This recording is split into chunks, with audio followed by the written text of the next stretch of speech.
order. And before we begin, we have a right to know script for this. So welcome, I'm Representative Erica Connors. Today we'll be conducting a remote meeting of the Committee to Study State and Municipal Authority Governing Recovery Housing. Before we get started, I'll read through a checklist to ensure that the meeting we are holding is in compliance with the right to know law.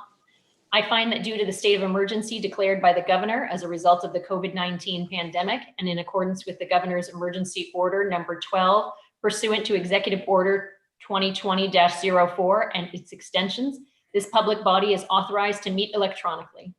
Please note that there is no physical location to observe and listen contemporaneously to this meeting, which was authorized pursuant to the governor's emergency order. In accordance with the emergency order, I am confirming that 1, we are providing public access to the meeting by telephone with additional access possible by video and other electronic means. We are utilizing Zoom for this electronic meeting. All members of the committee and selected legislative staff have the ability to communicate contemporaneously in this meeting through this platform, and the public has access to contemporaneously watch and or listen to the meeting on Zoom, YouTube, and via phone by following the directions and links provided on the General Court website. 2, we have provided public notice of the necessary information for accessing the meeting in the Senate calendar. 3, we are providing a mechanism for the public to alert the public body during the meeting if there are problems with access. If anyone has a problem, please email remotesenate@ledge.state.nh.us or call 603-271-3043. Or in the event the public is unable to access the meeting, it will be adjourned and rescheduled. 5, please note that all votes taken during this meeting shall be done by roll call vote. Finally, let's start the meeting by taking attendance. When each member states their presence, please also state where you are located and if anyone else is in the room with you during this meeting, which is a requirement under the right to know law. I'm Representative Erica Connors, and I am located in my home office in Manchester, and I am alone. Senator D'Alessandro is not quite in yet, but he will be joining us later. Representative Pearson. I'm Representative Pearson. I am located in my home in Derry, and I am in the presence of who are ornery. Sounds good. I may have a couple of those coming in and out as well. Representative Josephson. Hi, I'm Representative Tim Josephson. I'm at my house in Canaan. My wife and kids are home, but not in the room with me, and there might be a cat walking around. So, sounds good. Well, we are being joined by several different stakeholders today that are each going to have a chance to address the committee, and we will move forward. Sonia, do we have our first person here ready to go? Yes, up first on the agenda is Paul Parisi and Sean Toomey. All right. Fire Marshal Parisi, the floor is yours. Thank you, Representative Connors. Good afternoon, everybody. It's nice to see you all. As Sonia said, I'm joined by Deputy State Fire Marshal Sean Toomey, who's my phone a friend in case I get jammed up. We thank you for the opportunity to speak to you today. As you all know, in the past 2+ years that I've been in this office, and then some, certainly Bill Degnam was working on it before I was, but we've been working closely with our stakeholders for the past 2 years to try to come to some legislative solution to the issue at hand. And we've been working with the local fire and building officials, the New Hampshire Coalition of Recovery Residences, the New Hampshire Attorney General's office, as well as our Department of Safety legal unit, individual recovery residence owners and operators, as well as the state legislature to come to some sort of solution to this issue. I think the good news is that for everybody that we've worked with, we have found that the bottom line is we all want very similar things, and that is a safe place for those who are in recovery to reside and have housing, at least temporarily. And the other thing that we find is that no one wants a tragedy. No one wants to see anyone in any sort of position where they get hurt or worse in some sort of safety issue or a fire in one of these buildings. So that's good news. The good news is I think we're all starting from a very similar place. Just some things about fire, and I think that most people don't expect that a fire is going to happen to them. They certainly don't expect that there's going to be a fire in the house that they're staying in. And I don't really believe that most people check for any level of fire protection when they're staying someplace, other than, maybe a firefighter or someone who's super vigilant about their fire safety. I don't think that people, when they stay someplace that's foreign to them, necessarily check the smoke alarms or make sure that they have two ways out, or make sure the windows are unlocked and that they're operating. So if they have to jump out a window, they can do so. I just don't think that people think that way. But they do expect that there is a reasonable level of safety that someone is providing for them, and that someone is likely the person who is in control of the facility or the house or whatever. And I think that that's where we come in, is that we oftentimes see the other side of that. We see it when people aren't in, they get caught and they weren't expecting a fire, and they weren't necessarily as prepared as they might have been, and no one else was prepared for them, and so therefore. 736. If you could call Franconia 1 at his PD. John, I think you're unmuted. There you go. So we don't want to see anything happen, and I know that the folks that are in this issue with us don't want to see anything happen either.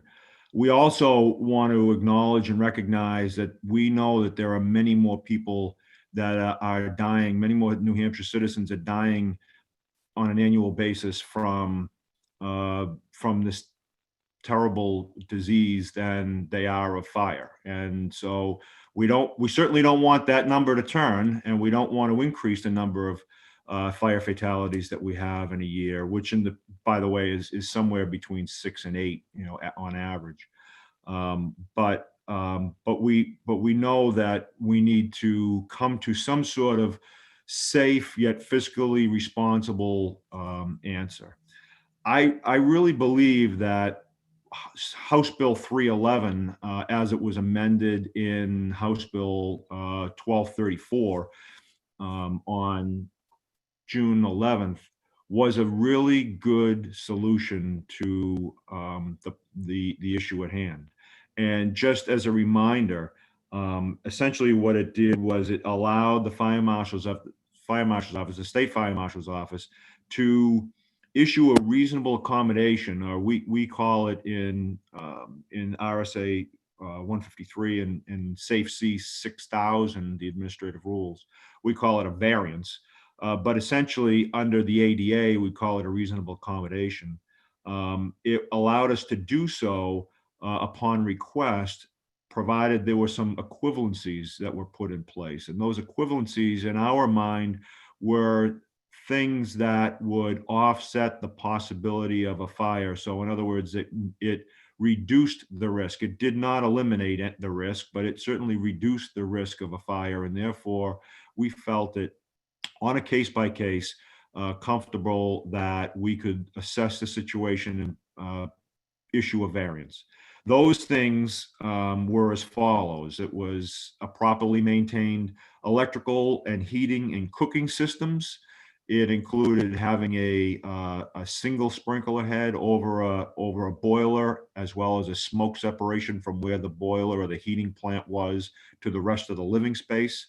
It included having a visible street number, as well as 24-hour contact information and an occupant load posted somewhere that the emergency responders could see it upon their arrival.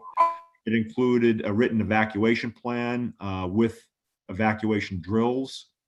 It included a minimum of 200 square feet per person or per resident in the home. It said that basement living spaces had to exit to grade. It said that sleeping rooms had to have proper egress windows, and then remote egress was required if the travel distance, two remote egresses were required in addition to the window if the travel distance was in excess of 75 feet, or if there were living spaces above the second floor.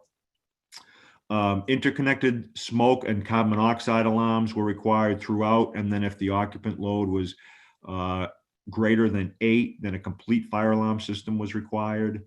And then an annual inspection and compliance by the local fire department was required. I think those are fairly, they're reasonable things. They're things that can be done for in a fiscally responsible way. And those were the things that we said we could live with and issue a variance for a fire sprinkler system, which ordinarily would be required if the house was being used as a lodge in a lodging and rooming fashion, which is what we look at when we apply the code to it. So that's what I have, Representative Connors, and I'd be happy to answer any questions. Thank you, Fire Marshal Parisi. Do we have any questions at this point in time? Representative Pearson, Representative Josephson. Okay, I think that's a good start, a good background for us. You and I worked a little bit on House Bill 311, so I think we're on the same page there. Sean, did you have anything you wanted to add to that before we move forward? No, I'm good. Thank you. Okay. All right. Thank you very much then. Next up, we have Fire Chief Dan Goonan and Manchester Fire Marshal Peter Lennon. Go ahead whenever you guys are ready. There we go. Hi, this is Chief Goonan. I'm here with Fire Marshal Lennon. I can echo most of the stuff that the Fire Marshal Parisi said, although I've been at this for probably 4 years now, knowing that we had a problem, and our problem started, of course, with this crisis we're going through with addiction. So that's been going on for, and especially when Safe Station came in May of 2016, we really started to take a hard look at where these people were going after they came through Safe Station. At one point, we were getting a couple hundred people a month coming through. Right now, it's down to about 100, 100 and a quarter, but they're still coming. And one of the things that we realized right off the bat was the need for good sober living and recovery housing, treatment, the whole 9 yards. Because what we found was that people were, coming into the station. A lot of them were without homes, homeless, or at some point they were going to be out of a housing situation. But what we found was they'd come through treatment and they'd come right back with us again. So that was one of the things that really kind of brought to the surface the need for good, recovery housing and transitional living and those types of things. So we started to kind of take a look at some of these places and try to take a count of what we had in the city. And at that point, I started to work with Senator D'Alessandro to try to draft something that could give us some way to identify places as they came in. And like the fire marshal said, it's just a matter of getting these places to be safe and have a reasonable amount of people in there. So we went through that process. That took a long time. I really learned a lot about what goes on up in Concord, which is, there's no one can write a book for what goes on up there because it's all over the place. So I took the senator's lead and we tried to get something through. At the end of that whole thing, we really didn't get a whole lot or nothing with any teeth. We started to kind of get in the weeds with some of the treatment folks, and we came in with kind of the safety aspect, and I know it's all related, but basically we just wanted a reasonable amount of people to be in a building with some reasonable safety measures. And basically that's what it was. We just wanted to have a safe building so we could sleep at night, knowing that we probably have about 50 of those places at any one time in the city of Manchester. And there's no way of telling where these places are until my firefighters, kind of come to me and say, hey, chief, I just went to a call, or I went to an overdose, or I went to a fatality, and it seemed to me that there was an awful lot of people living in these houses. Or we've had some small fires in some of these places. We have many people living in, like say 3-4 to a bedroom, and they're moving, living rooms into bedrooms. It's kind of like I was saying back then, it's a Wild West show, and it really is, because there's absolutely there's no regulation whatsoever.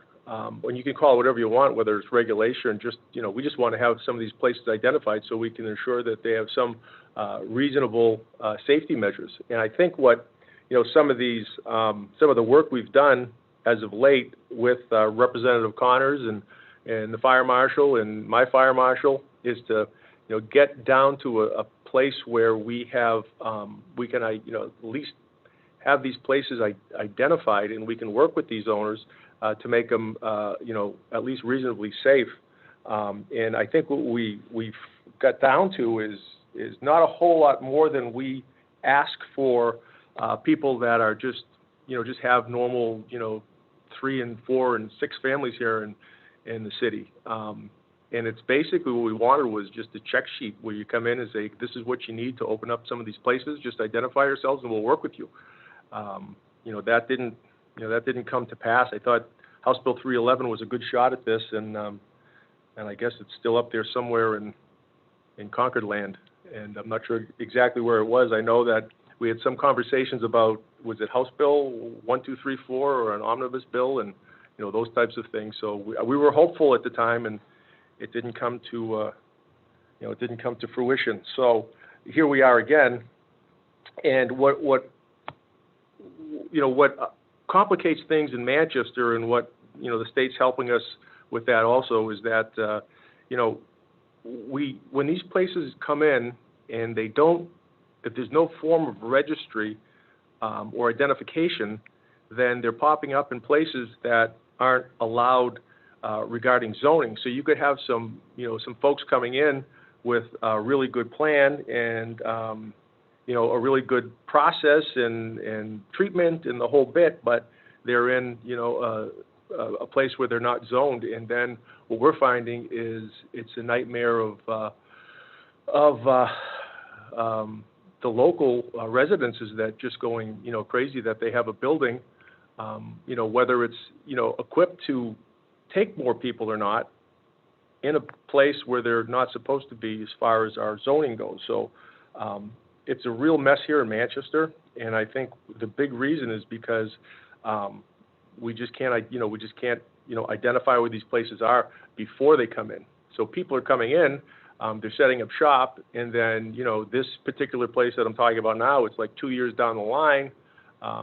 They put up an exit sign, and then the local residents go crazy because they have a sober living place, and there's still a lot of stigma involved. So when people know there's a sober living place, everybody comes out of the woodwork saying that, people are, looking in my windows, and there's drug dealing all over the place, and I'm picking needles up left and right. When we look at it, it's really not true. It's, the police aren't picking up needles. We're not picking up needles. Nobody's calling us about, increase of crimes. I mean, we go down this path and we try to justify, justify why the need for some of these recovery housing organizations, but it's tough when they're in a spot where they're not supposed to be, and then we're fighting, the local residents, and and sometimes I don't blame them. So, when we try to, get word out to some of these organizations, there's no teeth to anything, so they're just coming in and going wherever they want to be, or wherever the real estate stock takes them, and they open up. And a lot of these people have good processes and good people working there, and LADACs and MLADACs, and connected with treatment facilities. We have people connected to the doorway system for we have people connected to the doorway system with housing that are working in areas that are not zoned for it. So it's kind of a sticky problem here, and I guess that's it in a nutshell. But I thought we had at least our foot in the door with House Bill 311. So hopefully we can, dust that off and move forward a little bit. Got anything else, Pete? I think the chief pretty much covered it. All right, thank you very much. Representatives, do we have any questions for the fire chief? No, I just have one question for you. Do we have any other zoning in Manchester that you would be aware of for other disability type homes? What do you mean by disability type home? So if they're under recovery, we're looking at compliance and fair housing and things like that. If we have other homes for folks who have other disabilities in Manchester, do they have to go through a zoning process for that? I think the issue we're running into is there isn't something specifically that addresses this in zoning, so the disability part. But yeah, I don't think there's anything. But I apologize, I'm not the zoning person in the city. Yeah, I think that's one of the issues too, because we have on one side is the fire code, and then the other side is the building code, and then there's rooming houses, and then there's congregate living, and we kind of don't speak the same language. So we're sometimes the zoning and planning people are pointing at the fire department, and we're pointing back depending on what building we're looking at. So in Manchester, we're all trying to get on the same page, and we're making a big effort. I think that might mean we're burning down here, but I'm not sure. But yeah, so we're trying to work hard with the solicitor and the planning and the zoning people and the fire department also. So it's a huge process here, and we are identifying places every week. So it's a problem, and we keep looking to you folks up in Concord to help us with some legislation, but it keeps coming back to the city, and I'm not sure exactly what we can do, except look at these places on a case-by-case basis. So really what you're looking for is a clear roadmap to follow and a set of procedures that's standard for you. Is that correct? Yeah, that's correct. And I think we here, and I know the fire marshal is kind of in the same boat with us, because we know, it's the same players that are bringing in some of these places, and they, their hearts are in the right place, and they want to do the right thing for the vast majority. There are some outliers that are kind of the predatory renters, but in the big picture, that's not the case. They want to do some work. They want to get people connected. A lot of them are in recovery themselves and want to do the right thing. So I think we have a good relationship with the folks from NAR, and we've had many conversations with the core people and the whole bunch. So I think we just need a little bit of guidance from the state and give you some ground rules to work within. I think that'd be the biggest thing. Thank you very much. Do we have any other questions? Sure. Pearson? For the benefit of the committee, and correct me if I'm wrong, because I'm a bit disconnected from this world. But the concept of having, minimal requirements in something as simple as a check sheet is certainly not foreign in New Hampshire. We do that right now in foster care. So, I'm not, correct me if I'm wrong, but I mean, foster care alone has a minimum set of requirements that are done for the sake of safety. So it's, to me, asking for something like this is kind of in line with what we're already doing here in New Hampshire. The other concern that I have with this, and I know we're talking about Manchester a lot, is that anything that was brought forward here that we were to pass would apply not only in Manchester, but regular Chester, in Fitzwilliam, in Albany. We have an Albany in New Hampshire. So I think that in some cases, the focus in Manchester is fantastic, and it's clearly an epicenter as far as this goes, but these places exist in other locations as well. And I think I don't want to get lost in that, because, you know, Manchester and Derry and Nashua, Concord have a little bit better resources to deal with emergencies than some of our North Country and smaller towns.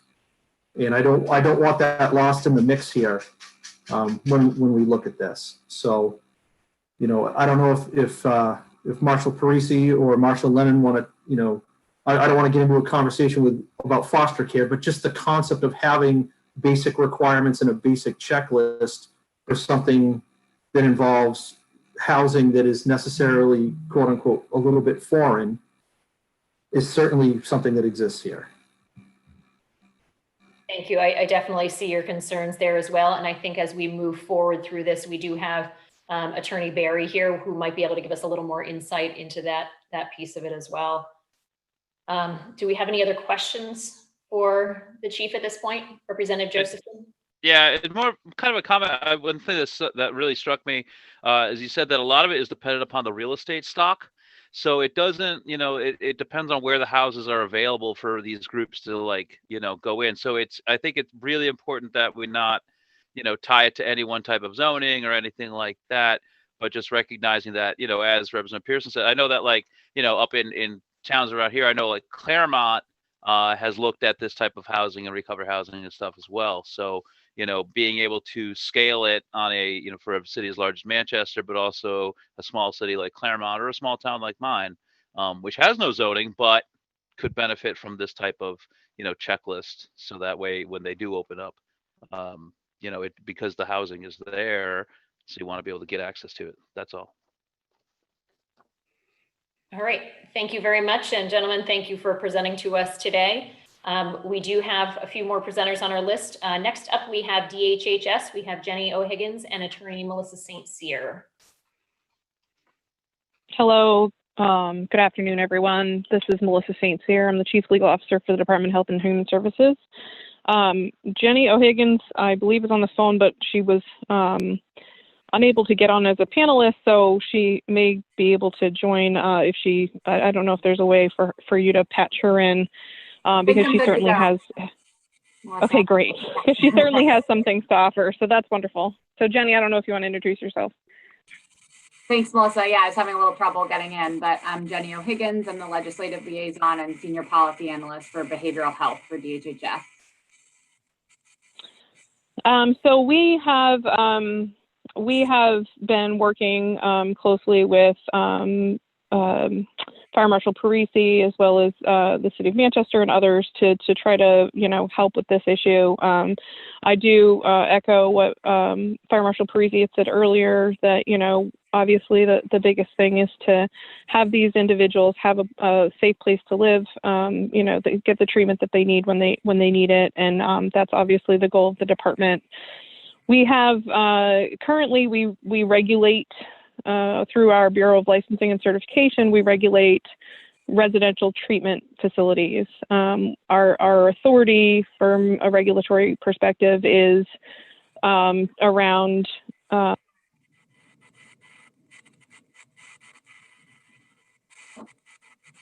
Did we lose Melissa? I know she got kicked off earlier as well. We did, yes. She is not on currently. Are you able to take over at this point? Yep. So I don't know what she was going to, how to finish her sentence exactly about the regulatory standpoint, but I think she'll probably jump back on and be able to bring us down there that road again. But I can give you a little bit of the background on where we're at today that I think might be helpful. So the voluntary registry, there's a registry of recovery houses on the state website that was established in 2018 via HB 1775. And that registry, it required a registry for the DHHS had of recovery houses that was voluntary. And DHHS did not have the authority to remove bad actors from that registry or to have oversight on safety or require certain documents. So the bill that just passed in Omnibus, I think 1245, that was a different iteration of SB 633 that got rolled into the Omnibus. That was really a DHHS requested legislation that was looking to correct the existing challenge with the state registry. So we had introduced, that piece with the bill's sponsors to try to make sure to change the language around recovery housing from alcohol and drug-free housing, just to the more current terminology, and to add safety documentation, additional safety documentation to be on the registry, and to allow DHHS to prohibit or remove houses due to the severity or frequency of complaints. And we also worked with Senators Carson and Kavanaugh on an amendment to strengthen that original bill and address some concerns that were raised in the initial hearing, including some of the work that we had done with the City of Manchester and Fire Marshal Parisi as well, to make sure that this amendment went further to require housing on the state registry to be certified. So certification is based on the National Association of Recovery Residents standards. And in New Hampshire, the NAR affiliate is New Hampshire Core. And I'm sure you have Kim, here with us today to present more about New Hampshire Core. So you'll get some more information about that. But what the certification for the state registry does is that when Chief Goonan was saying, we got a piece of this passed, but it really didn't have any teeth, it does require that no state and federal funding can go to houses that aren't on the state registry. And now that the state registry requires certification, it's a real encouragement for recovery residences to become certified. In order to receive that state or federal funding, they would need to be certified. So the registry is still voluntary, but the certification requirement does give us some more authority to know that houses are safe and ethical. And the additional component is that there are different policies. I can send along the NAR standards as well to make sure that you have them and know what's in there, including the standards around some of the pieces we've talked about today with fire safety. So that might be helpful as well. So I wanted to make sure to give that background. In doing our research to figure out what we could and could not regulate, we did a significant amount of looking through national standards and policy documents and toolkits, and spoke with multiple other states, including 2 states that had come up against ADA and fair housing lawsuits. And so that also informed how we moved forward with our registry. So all questions, I'll stop for a minute. And I also am back on the phone. I apologize, I got kicked off again. It's Melissa Saints here. I wasn't exactly sure how to finish your sentence, Melissa, so I just started giving and talked a little bit about the recent bill that we passed in our state registry. But as far as regulatory authority that you were talking about, I think you were going to talk to how we currently regulate with treatment facilities, but can't do the same for recovery housing. That might have been where you were going. Yeah, that is where I was going. So we have the authority under the Department of Health and Human Services to regulate facilities that perform health services. And because sober housing is more of an environment, providing for a sober environment for individuals, there's a line where our authority kind of ends and where, other authority would begin. And so we don't have the ability through our health facilities licensing to regulate sober housing. And so that's where Jenny was talking about the registry. I just want to clarify one point though. The sober housing, because it is just housing, is subject to the Fair Housing Act. They don't receive any state or federal funding from a payment perspective. So they don't get funded from Medicaid or Medicare or insurance, because these are housing situations, and so therefore it's like rent.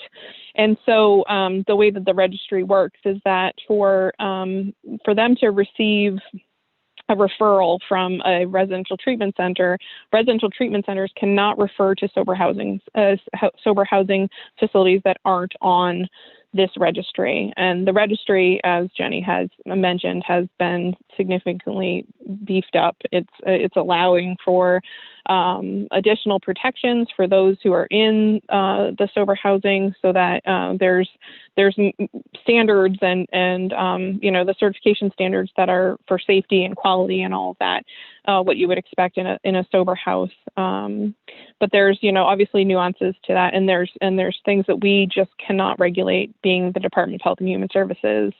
And so that's where this registry comes in, and obviously partnering with the fire marshal's office and the towns and zoning, because zoning is also obviously not something that we regulate. Zoning is regulated by the town. So those are all things that where kind of our authority ends and theirs begin. Okay, thank you, Melissa. Do we have any questions for either of these panelists? I do have a question. I'm not sure which one of you, if either of you can answer it, but if you come across someone who you've sent off of the registry, they're a bad actor or whatever you want to call them, and they're not in compliance, would they then fall under rules for a rooming or boarding house, or do you not have any oversight there? We have no oversight there. There's no rooming or boarding house under Department of Health and Human Services. So they're not considered a healthcare facility. They wouldn't be regulated at that point. From our perspective, I don't know what else might be out there. Okay, so in that case, then it would fall back on the city or the town to make that determination and remove from there. That's what I expect, yes. Okay, thank you. Representatives, any other questions? Representative Pearson, do you have a question? I do. You mentioned here being subject to the Fair Housing Act, and that they're not paying for quote unquote rent. But it seems like we're asking for a double standard here. They're asking for protections as a facility or as a place that treats people with addiction, but then turn around and say, well, wait a minute here, this is just a place that they live. And I'm maybe I'm a little confused here, but it kind of seems like you want it both ways. You want to call it when it works for you, and then throw your hands up and say, oh no, it's just a place they live. So can you clarify that a little bit? Because it seems conflicting to me. So we don't, we are, from a registry perspective, we have put in place a registry which is voluntary, which the housing units can choose to enter into or not. And they can, if they want to. Many people seek accreditation, childcare centers, daycare centers seek accreditation, so they can advertise themselves as centers of excellence in childcare. And that would essentially be the same in this situation. These accreditation agencies and our New Hampshire Core, NH Core, and I'm going to ask for Jenny to tell me what that acronym is our affiliate, meaning that it's the National Association of Residential Recovery Residences, I believe is what it is. And so they can choose these individual sober housing locations can choose whether or not they want to enter into and become accredited or become certified by that entity. And that's a voluntary thing. That's something that we maintain at the department, who is on the registry or who is not, who has chosen to enter into that or who has not. And that's just something that we do so that we can, when people are seeking advice, because we get a lot of phone calls through the Bureau of Drug and Alcohol Services, when people contact us, we can say who has gone through that certification so that they can then do what they need to do to make a decision on where they want to live. So that's the one piece of it. The other piece of it is they are housing.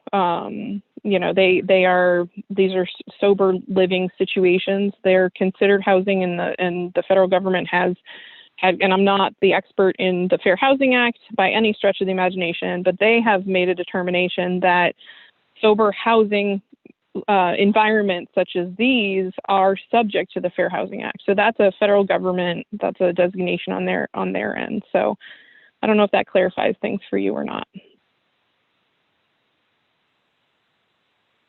Okay, thank you. Representative Pearson, are you all set, or did you have a follow-up? Yeah, let me have a follow-up on this one. So you're talking about certification or accreditation. is that something that exists at a national level? Is this something that a state would, is it at the state level where a state might check off that they agree to these standards? Help So, this exist. sure, Jenny, do you want to take that one? So the National Association of Recovery Residences has national standards, which I will make sure that you all have a link to so that you can look at those standards.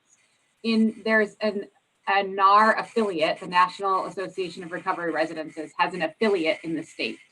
And in our state, that is NHCORE, New Hampshire Coalition of Recovery Residences. And Kim Bach is here today to represent NHCORE. So I'm sure if there's questions specific to the NAR affiliate, that she's probably best suited to answer those. But so then that is our certifying agency in the state of New Hampshire. So they work with individual recovery residences to get them certified. The piece that where DHHS comes into play here is that we are housing this registry that was required by law. And the registry of all the recovery houses now, under this new law that's just became effective in January, requires houses on the registry to be certified.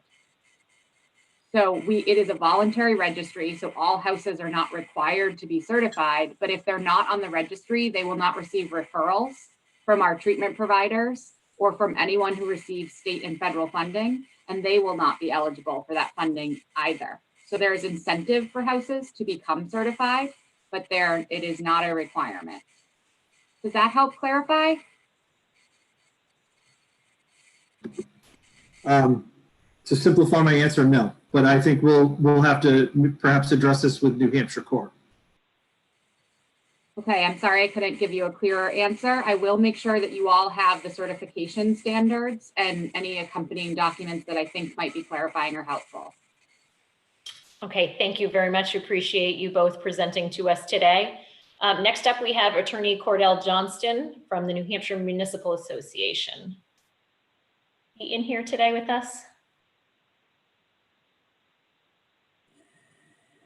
Yeah, I'm here. Sorry, I was trying to get unmuted. Thank you. Attorney, go right ahead when you're ready. Sure, I'm letting you see me too. Thank you for inviting me to speak. Those who don't know me, I'm Cordell Johnston with the New Hampshire Municipal Association, and we are a membership organization that represents all of the cities and towns in the state of New Hampshire. I am by no means an expert on this subject and have not been as involved as some of the, or really any of the people who have spoken today, but have followed House Bill 311 and House Bill, well, what is now in House Bill 1245. And I certainly would defer to the fire marshal and the Manchester fire chief on the fire safety aspects. So we're certainly comfortable with House Bill 311 to the extent that they are, and believe that House Bill 1245 is also a good step. And I think everyone agrees that recovery houses are important and do good work, and there's a need for them. The concerns that we have heard at the municipal level have tended to be about zoning issues, as I think it was Chief Goonan talked about zoning issues a little bit. And as Representative Pearson mentioned, it's not just a Manchester issue. It is or can be an issue in smaller towns as well. And the zoning concerns, typically they arise because neighbors are worried about what's going on. You know, they see some activity in this building in their neighborhood. They don't know anything about it, and they're seeing a lot of people that they don't know in the neighborhood start to ask questions, and then they learn that it's a recovery house, and they're thinking, we have drug users and possibly drug sellers here, and all kinds of rumors start to fly, and pretty soon you have a big issue on your hands. And the fact is that municipalities have they're pretty limited in what they can do. They can have zoning provisions that regulate group homes, but they cannot. And I'm not an expert on this either, but I see that Elliot Berry is here, and I think he can probably speak about it better than I can. But my understanding is that under the Fair Housing Act and the Americans with Disabilities Act, municipalities cannot discriminate against recovery housing. They cannot treat that kind of housing differently from any other kind of group housing. And so that's a limitation that, in my understanding, cities and towns just have to live with. They can have general requirements and general restrictions that apply to group housing, rooming houses, boarding houses, etc., but cannot treat recovery houses differently from another building where people might be living in a similar group situation. So that's really the issue. As I say, there's not a whole lot that cities and towns can do about that, because they are restricted by federal law, and federal law obviously preempts. So I think from our perspective, whatever the state can do to provide confidence that these facilities are run as safely and responsibly as possible, that is something that we certainly support. And that's, from what I can see, that's what HHS is trying to do and what House Bill 1245 tried to do. I don't have any great ideas or suggestions other than, as I say, just whatever the state can do to ensure safety and responsibility, we certainly support. And that's about all I have. I'd be happy to try to answer any questions. Thank you. Do we have any questions? Okay, seeing none, thank you very much for your time. Appreciate it. Thank you. Next up, we have Kim Bach, who is the Executive Director of New Hampshire Coalition of Recovery Residents. We've heard it referred to as NHCORE so far. Kim, go right ahead. Thank you for asking me to come and talk about this issue. This obviously is very important to us and to all of the houses that we certify. I sent the committee a lengthy answer because I thought your charge was very broad. I didn't realize you were narrowing it right down to the fire regulations. But I still think a lot of what I had to say was important for you to see. I'd like to agree with Fire Marshal Parisi that we all are on the same page of safety. We want the people in the houses to be safe. Everybody wants, the operators of the houses want that. I think we all want safety. We all recognize the need for recovery housing. I think that everybody recognizes that people in recovery are people with a disability, and they're protected by the ADA and HUD laws. And I think probably Attorney Berry will get into more detail. I've read the case law on that, and there's been a lot of cases around the United States. There's still cases going on around the United States. Maryland is embroiled in a case right now, Arizona, California, Connecticut is on the verge of a case for federal cases where there's over-regulation of houses, of recovery houses.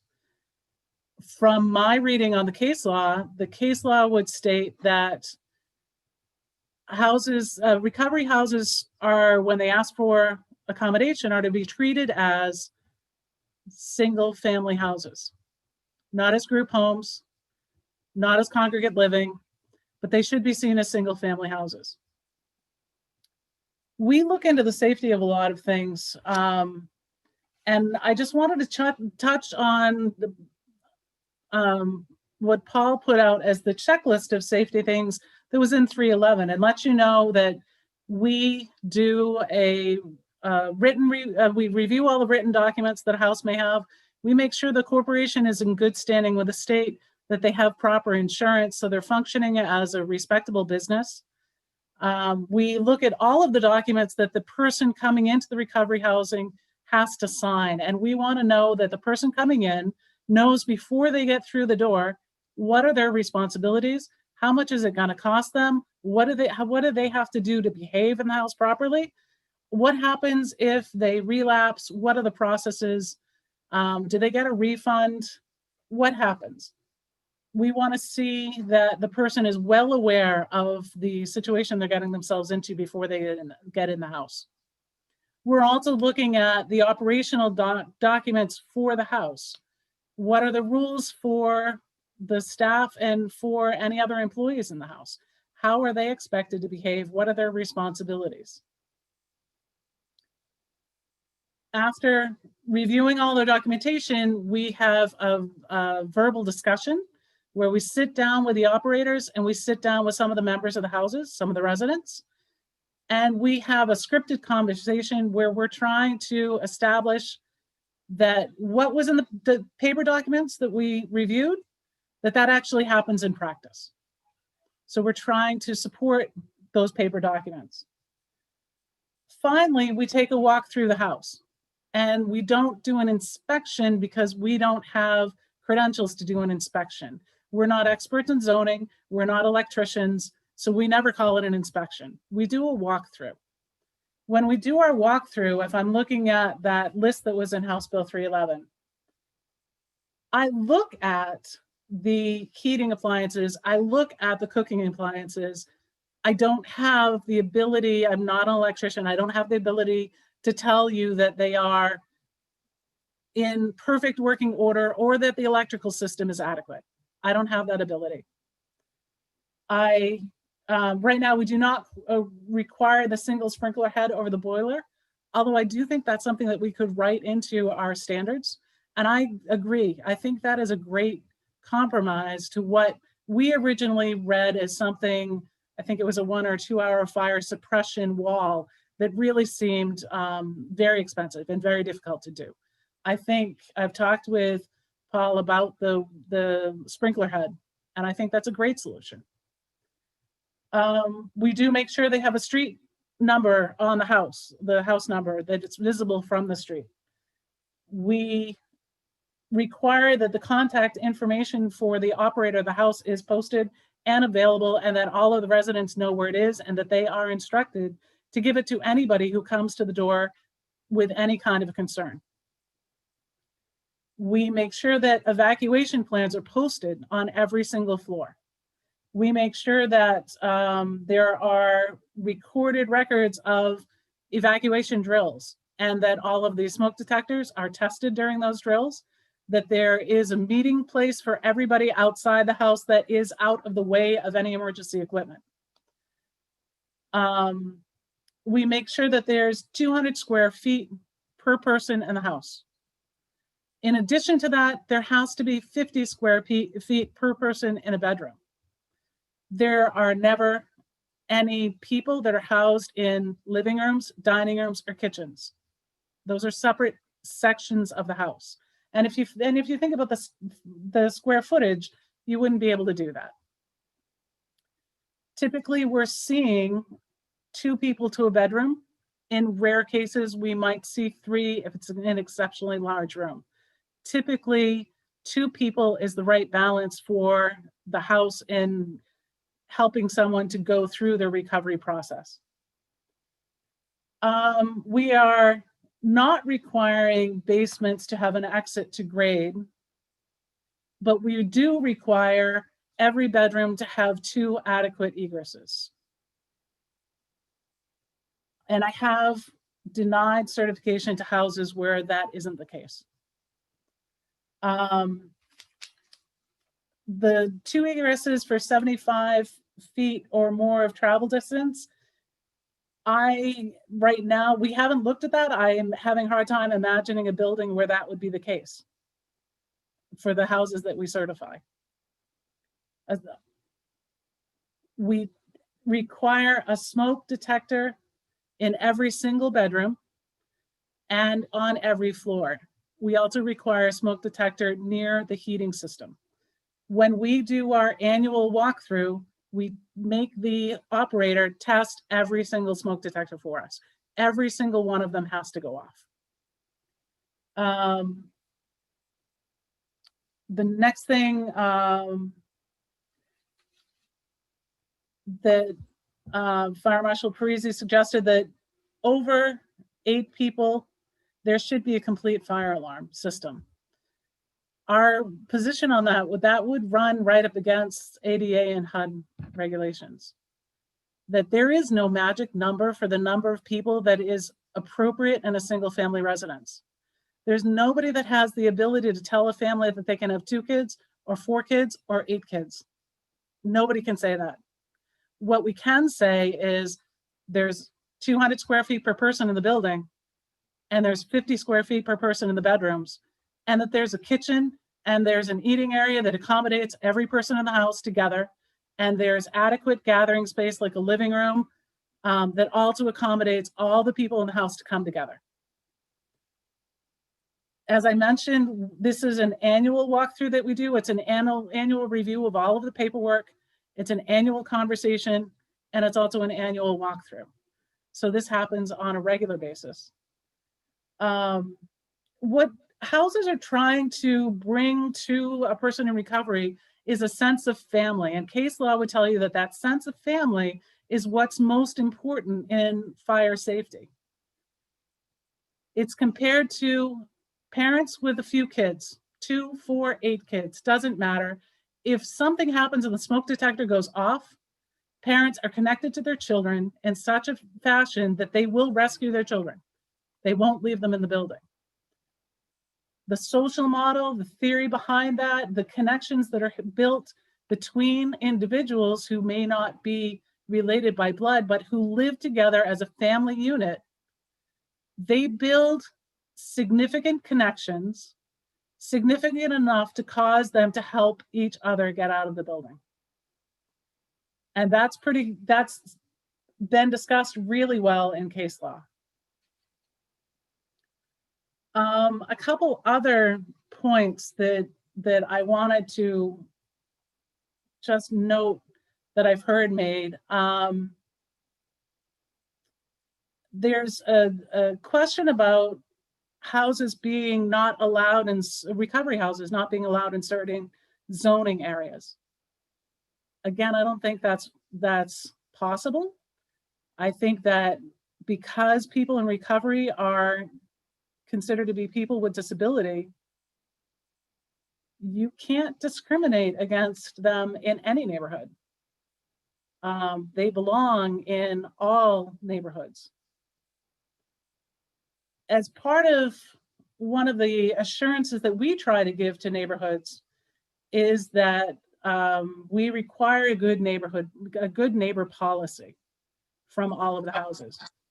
So what that means, if you're certified by NH-Core, in writing, you have to have a policy that limits the type of language that residents can use outside the building. They have to be pleasant to the neighbors. If the neighbor comes to the door and has a complaint and a resident opens the door, the resident is expected to give the neighbor a card with the owner operator's name and contact information. They're expected to keep their house in decent repair, and the yard is expected to be neat and orderly. They have to have parking policies so that they're not infringing on the neighborhood. So we do require good neighbor policies. And we wouldn't certify a house if we went to it and we found bikes all over the yard and trash all over the yard. And if it wasn't a nice, presentable building that fits in that neighborhood, we won't certify it.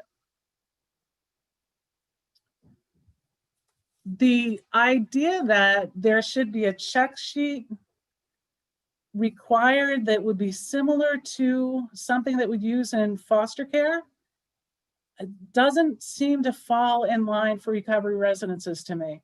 There's so much at risk for foster care. We're talking about children. Here we're talking about adults with a disability that don't need that kind of support. They're independent individuals who happen to have a disability. They do deserve respect. There was a question about, is treatment happening in homes? We certify 4 different levels of homes. So the very basic level, for us, we call it a level 1. It's similar to an Oxford House style. So an Oxford House style home is just a group of people that come together to live in a home, and they decide that it's going to be a sober home. For us to certify them, they would have to have written rules and regulations. Oxford House model doesn't require that because the rules can change as people come and go. But the thing that has to happen is it has to be sober. Level 2 and level 3, you start to see more services offered to the residents. By services, what I mean by that is there are more written rules. There might be curfews, and typically we do see houses with curfews. For the first couple of months, it might be 9 o'clock is the curfew, and as you build your recovery capital and you start to work into your recovery more successfully, then you might see that curfew extend to 11 o'clock at night. It's not unusual for houses to not allow people in recovery to work 3rd shift, because that would infringe on building that social model. It would infringe on that family atmosphere, and it would hamper the building of recovery capital, quite honestly. We do have the potential of certifying a home that would offer treatment that might also be licensed. That for us is the highest level home, and that would be a level 4 home. In the level 2 or 3 home, the other services that might be available, maybe an organization brings in Reiki or yoga, or they bring in people to help write resumes, to help do job search, to help further stepping out into a life that someone can successfully maintain for a long period of time and stay in recovery. Those would be the kinds of services. There's no medical services, there's no treatment happening in homes. And I think that those were the points that I was most concerned about that I heard. I do agree that if something is going to be done, it should be done at the state level. It's, you know, New Hampshire has all kinds of small towns and all kinds of different ideas. Consistency is really, really important. So I don't know if between the answer that I gave you in writing and what we've had to say here and other questions, if you have questions for that. Do we have any questions at this point? Yep. Representative Josephson, go right ahead. Sure. Thank you for joining us today. So 2 points that I took out of it. That was very informative and very helpful. Thank you very much. So the specifics of like the fire department, like the sprinkler system, that seems to be the hang up when you do the walkthrough. Like, you know, you can check for things like size of bedrooms and stuff, but it's like the very specific, like you said, like the, you know, cooking equipment in good working order. Would that be something where like if it was coordinated with the local fire marshal to do a walkthrough at the same time? Is that, I mean, I know that's logistics and scheduling and all that, but is that something that would help for those types of things? I personally would find that would be oppressive. That is something more than you would require from a single family home. And I think that's going to run into problems. And I think, you know, we look at the appliances, and if they're old and decrepit, I'm going to open up the oven and make sure that it's not stuffed with cardboard boxes for storage, right? Yeah. I'm not seeing that kind of house. Okay. And then I guess I've certified 25 houses at this point. Cool. I'm not seeing that kind of house. Good. That's awesome. That's good to know. And then on additionally to that, so, I see what you're saying about how, they should be viewed as single family homes and, and thought of as such because this is a family unit. And while you can't say, there's a limit on the number of people in the house because you can't limit the number of people in a family, right? As you said. But I think the physical limitations of space in the house kind of does that for you, right? So like you can't pack 5 people into a bedroom because you're just gonna have a 4-bedroom house, and the most people you will probably get is 8, maybe 12 if they're all huge bedrooms that have 150 square feet, et cetera, et cetera. Yeah, only if they're So huge you're kind of bedrooms, limited, right. So you're physically limited. So putting a number in isn't necessarily the case because you don't have a lot of 5-bedroom, 6-bedroom, 7-bedroom houses that are be turned into this. So. Okay, I just wanted to get just clear that up. Thank you very much. Thank you. Representative Pearson, did you have a question as well? Oh, yeah. Okay, so to jump on, since Representative Josephson just mentioned this, outside of a municipal setting, we actually do have regulations on the amount of people because it's tied to septic. So you have to be careful when you're telling me that you're going to potentially, in a 3-bedroom house, run potentially 9 adults. There are septic issues that do coincide with that, and that is an absolutely legitimate issue. I would agree with that, and I don't know, I haven't looked at it for a long time, but when I bought my own house, I thought septic was designed by the number of bedrooms. You are correct, but it's also done under the guise that all of those bedrooms are not full of adults. So that it also depends on when the house was built as far as the septic requirements, and those have changed, especially in the last 20 years. One of the things that you mentioned was an annual walkthrough. Annual meaning 1 time per year, correct? Sorry, I'm getting a glitch in the. So you mentioned an annual walkthrough that you do. Yes. Just for clarity, that's 1 time a year, once. That's right. Okay. All right. Your organization demands that all structures be viewed as a single family house. If I buy an apartment building, you're going to demand that apartment building be treated as a single family home? No, I'm saying that the home has to be treated the same way any other home would be treated in that neighborhood. You would not be able to reclassify if someone wants to operate a recovery home in a single family residential zone. It should be treated as a single family residence. If they are operating a recovery residence in a old hotel, then it may be in a different zoning, and then it would have to comply with those zoning regulations.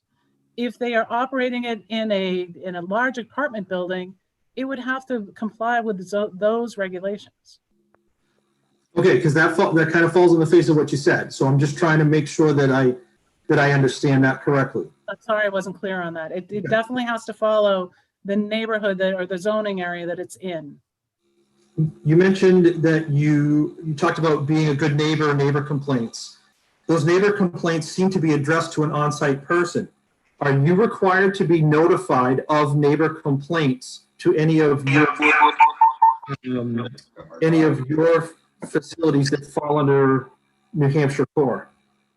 So at the moment, that's a discussion my board is having. At the moment, we only entertain complaints from residents or past or recent residents that have left. We are talking about whether we might expand that to neighbors as well, if that would give neighbors more confidence that they have a body to turn to. That's something that we're discussing. Okay, because over the course of your once a year inspection, you could have a series of residents' complaints that you're never even aware of if there's no provision for that. Okay, so the other thing too that I think I guess I have a problem with sociologically is the concept that you're developing a sense of family that is equivalent to an actual family. In my experience, in my 25 years of dealing with an urban environment in an emergency circumstances, tells me that that is absolutely just not the case. The concept that folks that have recently decided to live together, albeit for a common goal, is certainly, I mean, I see people in triple deckers that have lived together as a unit for 20 years that don't behave in that manner. So adding an equation or adding equality to those two scenarios, I find foreign and not realistic, albeit it's a fantastic goal. But, you know, having the experience that I have with folks entering into this process is foreign into your concept. So I appreciate the clarity that you gave here with a couple of these issues. And I look forward to your answers being incorporated into the procedures and processes that New Hampshire CORES currently has in writing. Respond to the comment about the social model and the family building. Those aren't my words. That actually, I'm paraphrasing the court's opinion in the Browning case. I can't give you the citation off the top of my head, but you'll find that case on the nhcore.org website. There's a tab that says library, and there's a whole long list of cases. And if you look for the Browning case and read through that, that'll give you what the federal court found to be a reasonable explanation of comparing the family unit of a natural family to the family unit of an Oxford style house, which is for us the lowest level that we could certify. So that wasn't coming from me, that's from a court opinion. Good. Thank you. Representative Pearson, did you have any other further questions? I just have one question for you. Is your certification process different than the new process that's just been put in place for DHHS for their registry? Are we looking at two different certifications and registries here? No, I believe DHHS is requesting that they come to us for certification. That's correct. Okay, thank you very much. All right, any other questions for Director Bach? Okay, thank you very much. We appreciate your time. Last on our list for today, we have Attorney Elliot Berry from New Hampshire Legal Assistance. Hi, thank you, excuse me. Thank you, Representative Connors. I just want to start with a few disclaimers. I have no expertise in recovery housing or in fire safety, and I really haven't been involved in all the good work that you all are doing. It occurred to me that I was probably asked to come before you today because I do have some expertise in the Fair Housing Act and to a lesser extent the ADA. So before I go into that, let me just say that I also from the get-go recognize an extraordinary challenge especially for municipalities, because while all of the good things that Kim's organization is doing in the way of certification, whatever you do at a local level and for the most part at the state level is going to have to apply to places that are registered as well as those that are not. So if Manchester is having a problem, or whatever Manchester, for example, wants to require for certification, let me try that again. It would be very difficult in zoning regulations and in building regulations, housing codes, to distinguish between certified facilities or homes and non-certified. And I think that's just something to keep in mind as we go through this. Let me just talk very quickly about what the Fair Housing Act does cover and why it provides such challenges to municipalities and and the state in trying to deal with issues around recovery housing. Obviously, what everybody knows is that the Act prohibits intentional discrimination against people on the basis of disability or discrimination against them for a particular disability. And, you know, one of the things that comes up in intentional cases a lot is when a permit is denied to, you know, for a facility based on discriminatory opposition from neighbors, where the, you know, based on stereotypical fears about people in recovery. But where it gets more complicated is the Act also prohibits what they call regulations that are based on, that cause a disparate impact. That is facially neutral requirements that have a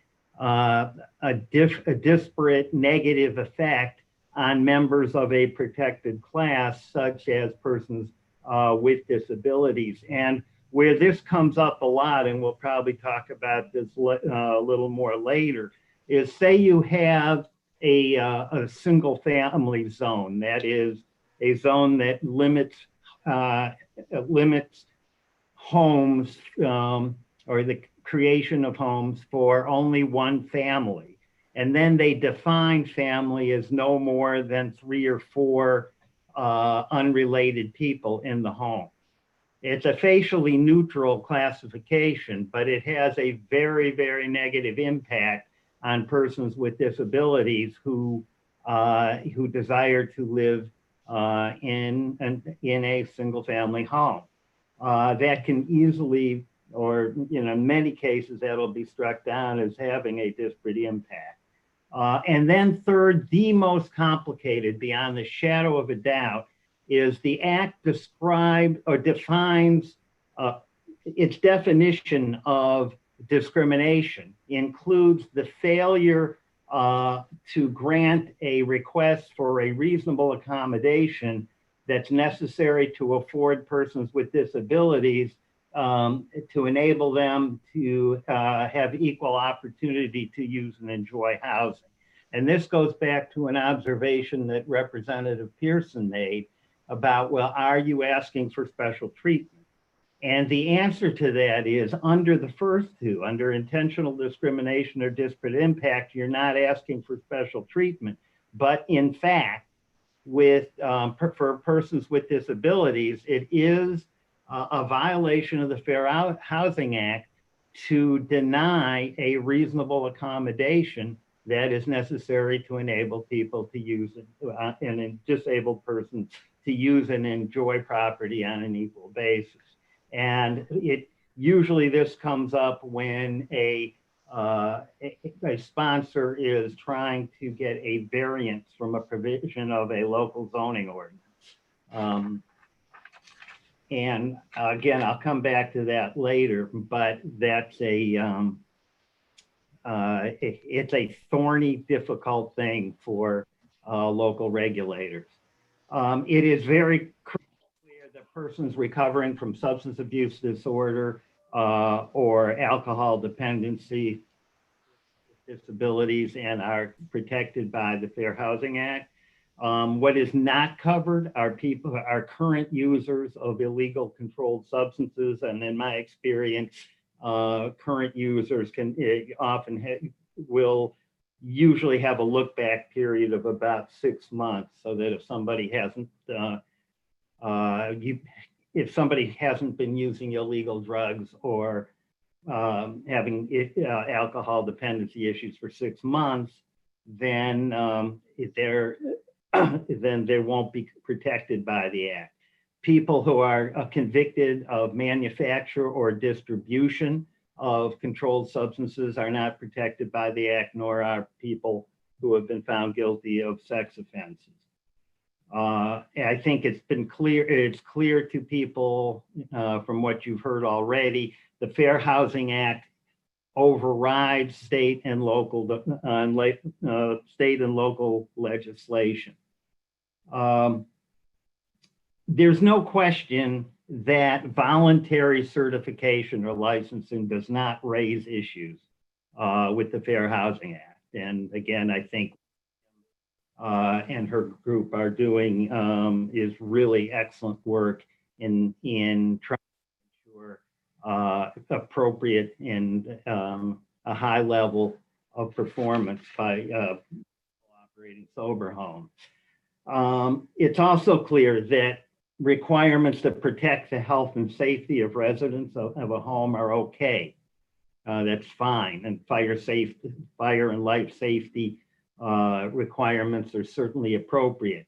But it is very important that either the state or municipalities watch out for requirements that are more onerous than than are applicable to other similar structures or homes. Requirements that own for inspections or identification or medical information, all of that are aimed solely at recovery homes are clearly going to raise fair housing problems. As are regulations that again that are suggest that their motivation goes to stereotypical assumptions about persons in recovery.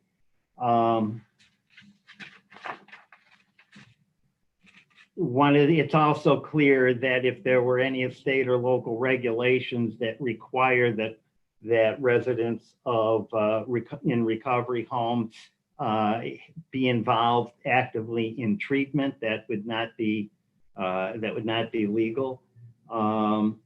And again, I can't stress enough that when it comes that it is very important that the requirements for life safety codes and other health and safety regulations be applicable to all similarly situated housing types. One of the common problems that I think that people trying to create recovery housing have run into is that often recovery housing is misclassified, so that you may have what looks like a group home or a single family home being treated as if it's a rooming house or a boarding house. That's, you really have to focus in on the structure and make sure that people occupying those structures are being treated equally. Another thing that is often problematic is that if you have, say, a single family home and you have say you're going to have a recovery home of 6 or 7 people, and although it's a permitted use, the single family home is a permitted use, the municipality requires a public hearing simply because of the nature of the people who are occupying the home. And I think that would be a clear a violation of the Fair Housing Act. One of the things that you might want, that people need to keep in mind, though, is that the obligation of a municipality to reasonably accommodate any kind of facility for persons with disability is that there are defenses. And the most common defense is an undue financial administrative burden. Although I think in terms of a recovery home, the one that's the biggest question mark in my mind is that it would be a defense to argue that the granting of the variance or the reasonable accommodation would fundamentally alter the zoning scheme. And I have seen very little case law on what fundamental authorization or alteration means, but at some point, and this is really going to get relevant to the question, I think, of whether you can limit the number of group homes in a particular zoning district. I think for the most part, that's highly suspect, but I do think that at some point, somebody is going to come along and argue as a defense, some municipality, that by having so many group homes consisting of people, or I'm sorry, so many recovery homes, consisting of people who may only be living in a place for, 12 to 18 months will fundamentally alter the zoning scheme of a district that is defined as single family. Secondly, at some point, you're going to get to the issue of you may be having so many, in theory anyway, so many homes for recovery homes that you're actually creating an concentration that is contrary to federal policy, which is to have a dispersion of persons with disabilities rather than concentrating them into one or two areas. Attorney Barry, can you say that again? You cut out at the very beginning. Can you repeat that sentence? Yeah, their federal policy is very strong on having integration of persons with disabilities into all residential districts. And there may be a point at which if you concentrate too many in one district, you may be actually running into the policy of segregation, that over concentration of recovery homes could create that problem. And then I want to make clear, and I think this was your question, Representative Pearson, there is no question that municipalities can consider issues like legitimate issues like on-street parking, sewage, definitely sewage disposal in municipalities wherein there is no public water or sewer.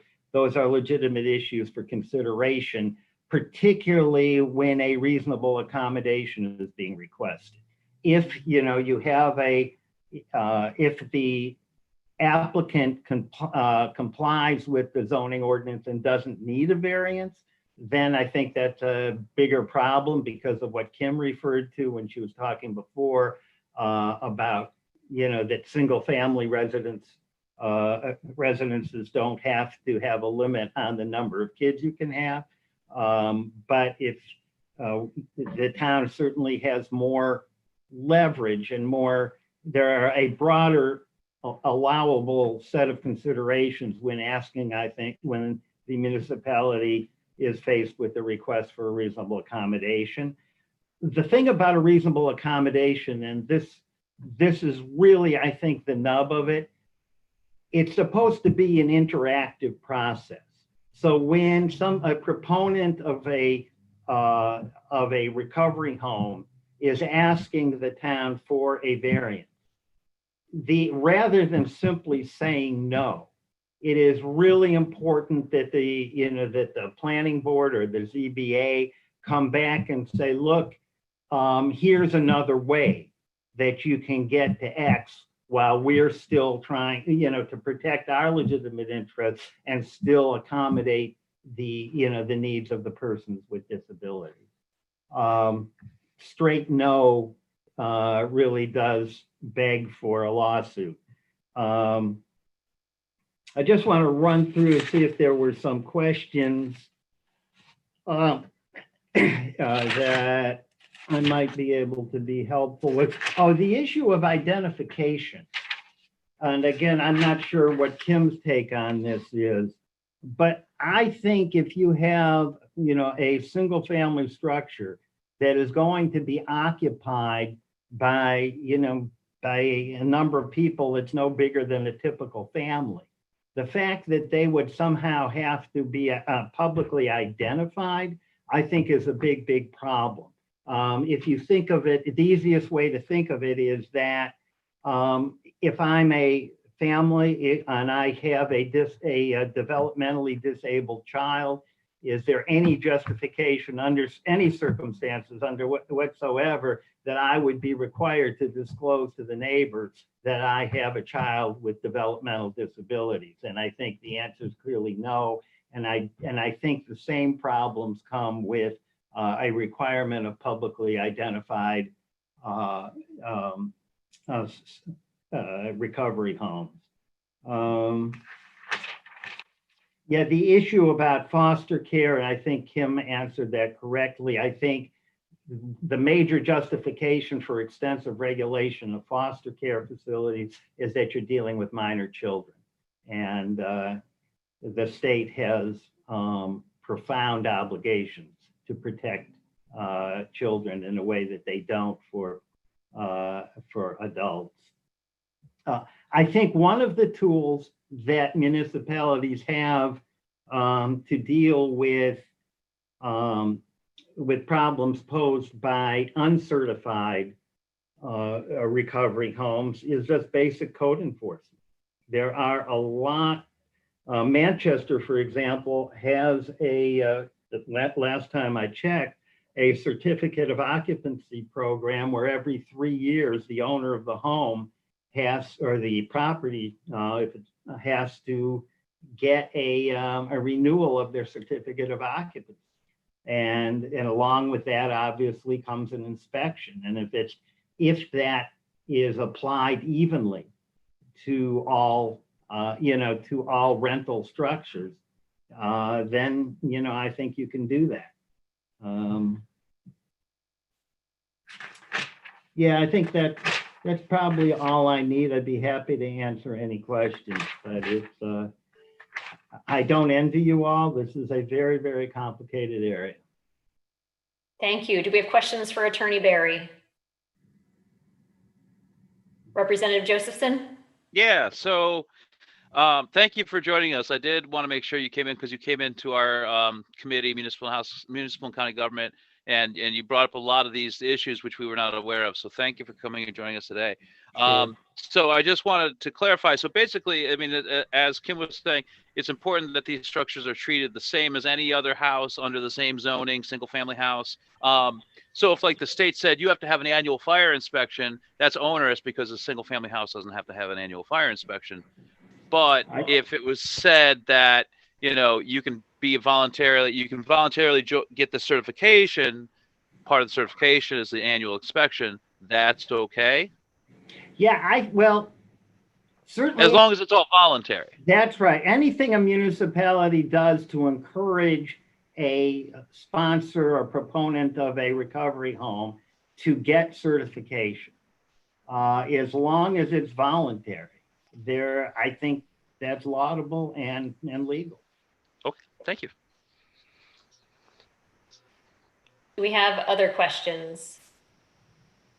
Senator D'Alessandro, I noticed you joined us. Would you mind just telling us where you are and? Right, thank you. I'm at home and I apologize. I was on another Zoom meeting, but if I might, Elliot, one of the concerns that I have in conjunction with this whole situation is the proliferation of these homes.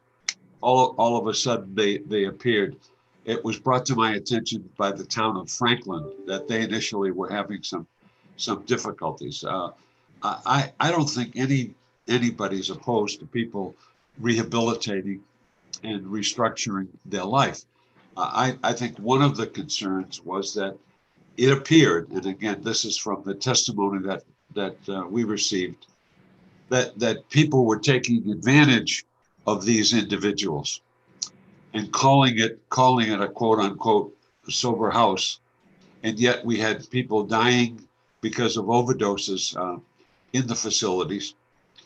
And we had facilities that were accommodating a number of people in a congested area. I mean, those were the concerns that were brought forth in the initial discussions about this. And I met with Dan Goonan at that time, and I toured the city of Manchester and looked at some of these places, and some of them calling themselves sober homes weren't really very good settings. So I would think that our goal is to create an atmosphere where these are good places that perform a good function, and that the function comes to the desired result, retaining sobriety and introducing people back to whatever a normal life is these days. I don't know. But then the situation about accreditation became an issue, and some people from Connecticut came up and talked about that and spent some time with it.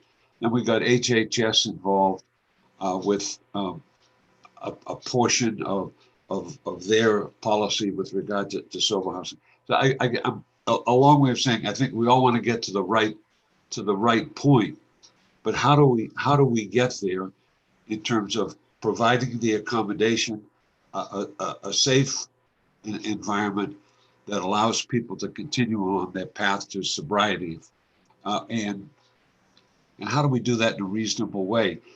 They charge fairly exorbitant amounts of money for people to be in these sober homes. Again, all of this is from testimony that I have received, but and your points about inspection and so forth and so on being used as sort of elements to discourage this. I understand that, everybody wants neighbors, but they only want the neighbors that they want. I've been in that situation. But I appreciate your work and appreciate that statement that you gave us about the Department of Justice and Department of Housing and Urban Development. So the question is a long iteration. Thank you, Madam. How do we move forward? How do we move forward, Elliot? It is, I mean, in light of the prescriptions of federal law, it is really difficult. But I will start with the easy part again, Senator. To the extent that you're dealing, and I think in Manchester, this is probably true, to the extent that you're dealing with structures that have more than one dwelling unit, right? Duplexes, triplexes, larger buildings. That's when you can really zero in and use your traditional housing code requirements to make sure that the people living there are living in safe, decent, sanitary conditions. The problem is the harder one, and I don't know how big an issue this is in Manchester, is where they are in a conventional single family home, and what people commonly would talk about a group home setting, where there's no jurisdiction for the housing code department every periodically to come in and do inspections, or the housing code doesn't apply generally to owner occupied housing. So that one, that's just really difficult. And I don't, I come back to what Kim suggested before and Senator Josephson, absolutely anything that the municipality can do to encourage these owners to get certification, I urge them to do. The last thing which I'll say that's not helpful at all is that there are a lot of people have very problematic neighbors that have nothing to do with recovery housing. And unless you own a home, surrounded by 40 acres, and we're all kind of stuck with that, as long as there's not illegal activity going on. So. And I'm sorry I can't be more helpful, but I didn't write the Fair Housing Act or the ADA. Well, no, I think they're beneficial in the vast majority of cases, but it can be very challenging to municipalities. Well, I think you've been very helpful in a place like Manchester, where you have density and you have multi-family dwellings, and I'm talking about 7, 10, 8. Apartments within one building, like particularly the west side of the inner city of Manchester. Therein lies the situation that I think the city has to deal with. That you can't be restrictive, but by the same token, health standards and safety standards have to be applied, because you got a lot of people living in these areas. And that's again where I don't think you need a lot in the way of special issues or special legislation for recovery homes, right? You've got all sorts of, they're just all over the place, unfortunately in urban life today. And actually there are a lot of people involved in antisocial and objectionable behavior. Right. And, laws of general applicability, I think, are are what we need to do, to deal with those. Thank you, Madam Chairman. Thank you, Ellie. Thank you for the invitation, Senator. Thank you. Attorney Barry, I do just want to have one clarifying question for you. I just want to clarify that we cannot treat different recovery housing, those that are certified versus those that are not certified, differently. So we can't say that because you're not certified and don't follow these basic standards that you are in fact not a recovery house. Well, part of the problem, I think, Representative Connors, is the legal assumption that because they don't follow those standards, or that because they're not certified, they don't follow those standards. And I mean, quite frankly, I haven't seen a case, I don't know if Kim has, where somebody has, an owner or operator of an uncertified facility has been sanctioned for not, or punished for not having certification. I haven't seen a case like that. I would say that it's questionable, maybe worth, but I think, again, if you go back to the concept that local zoning regulates structures by and large, and not who occupies them, and therefore I think to require certification in a single family home occupied by 5 people operating as a family, that as a sober living unit, it would be very, very hard, I think, to subject them to higher standards because they were not because they didn't seek certification. I think it's unlikely to hold up, but Kim, yeah. If I could just jump in on that for a moment. Remember that most of the case law has been established by Oxford houses, and Oxford houses are a specific type of house. They have their own national governing organization. I can certify an Oxford house, but I don't, it doesn't have to happen. So realize most of the case law has been established by that type of housing. Okay, thank you. Which, again, just to be clear, I think at Kim's point is that kind of housing, it would be legally risky, legally questionable to require that kind of housing to seek certification. Okay, thank you very much. Yeah. All right, do we have any further questions for Attorney Barry? Okay, thank you very much. We appreciate your time as well. I think that concludes all of our presenters for today. Sonia, do we have anybody else listed? Nope, that's everyone that we had on the agenda.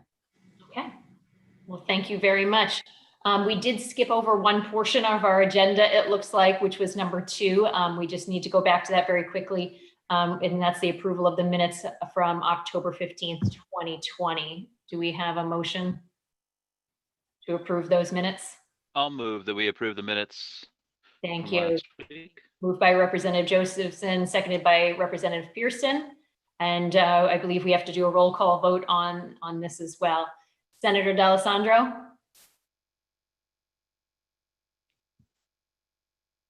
Senator D'Alessandro, can you unmute? There you Yes, go. yes. Thank you. Representative Josephson? Yes. Representative Pearson? Yes, and Representative Connors is a yes as well. Okay, next up on our agenda, do we have discussion and questions from the committee members? Is there anything further you wanted to discuss at this point? I think we asked most of our questions along the way. Nothing else? Okay. Nothing that I can think of, really. I mean, it's pretty good so far. Okay, and I don't believe we have any action items on our agenda at this point either. We do need to set a future meeting date, so to address all of this testimony that we've heard today and to discuss on that and move forward. We do have a meeting that is currently set for this Thursday. Do we want to continue with that, or do we have any other presenters, Sonia, to come in on Thursday? I defer to Deb on that. Yes, Deb. Oh, I'm sorry, Deb, you are on. Yes, can you hear me? Yes. Okay, Representative Connors, you and I discussed perhaps having someone from the Department of Justice on Thursday. Yes, were you able to get in contact with them or not yet? I'm waiting for a call back. Okay, so is it okay with the committee members if we keep the meeting for Thursday, hear from the Department of Justice, and then move forward in that meeting with our discussion on possible legislation or what we would like to see happen? Representative Connors, I have a gentleman who spent 2 years in a recovery house who has a very unique perspective because he spent a decade as a professional firefighter. Okay. Well, and he is very interested in assisting this committee in bringing his story to it and his unique perspective. If that's something that you would feel could be worked into this at some point within our process. If there's no objection, I don't mind having him, if you have his contact information and can get it to Deb, we can get him as a presenter to follow the Department of Justice on Thursday. Absolutely. Yeah, I can see if Thursday will work for him, and we can go from there. Wonderful. So we'll have those two on Thursday and then our discussion after that. Is there any other business that we need to discuss today? Okay, do we have a motion to adjourn then? So moved. All right. I'll second that. Senator D'Alessandro, seconded by Representative Josephson. We'll go through the roll call again. Senator D'Alessandro. Yes. Representative Josephson. Yes. Representative Pearson. Yes. And Representative Connors is a yes. So thank you very much. We are adjourned. Thank very you. much. Thursday. Thank you. Thank you, everybody.